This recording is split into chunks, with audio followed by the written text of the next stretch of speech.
എന്താണ് നിലവാരമില്ലാത്ത പതിരായി പോയ കൊള്ളയില്ലാത്ത ഒരു പട്ടാള വർഗം എന്തെല്ലാം കാട്ടിക്കൂട്ടുന്നില്ല എന്ന് നമ്മൾ ആലോചിച്ചെടുക്കാം. പോലീസ് വർഗത്തെയും മുഴുവൻ മനുഷ്യരെയും അപമാനിക്കുന്ന തരത്തിൽ ഇങ്ങനെയൊരു പോക്കറ്റിൽ ഒരു പോലീസുകാരൻ പച്ചയായി നടത്തുന്ന ചിത്രമാണ് നമ്മളിവിടെ കണ്ടത്. പോലീസിൽ ഇതൊന്നും ഒരു പുതുമയല്ല. ഞാൻ പറഞ്ഞു വരുന്നത് ഇങ്ങനെയുള്ള അനുഭവങ്ങളിലൂടെ അവിടെ യഹോവാനും മുന്നോട്ട് പോയിക്കൊണ്ടിരിക്കുകയാണ്.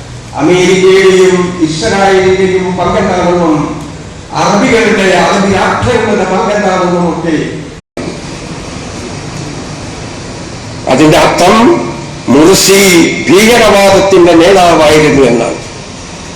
ഏതാനും മാസങ്ങൾക്ക് മുമ്പാണ് ഇതേ മുർസിയെ ചുവന്ന പരവതാനി വിരിച്ചുകൊണ്ട് ആ രാഷ്ട്രത്തലവൻ ഹറമേനിയുടെ 2 ഹറമുകളുടെ മദീനയുടെയും മക്കയുടെയും രാഷ്ട്രത്തിലേക്ക് ബഹുമാന്യനായ അതിഥിയായി എതിരേറ്റത്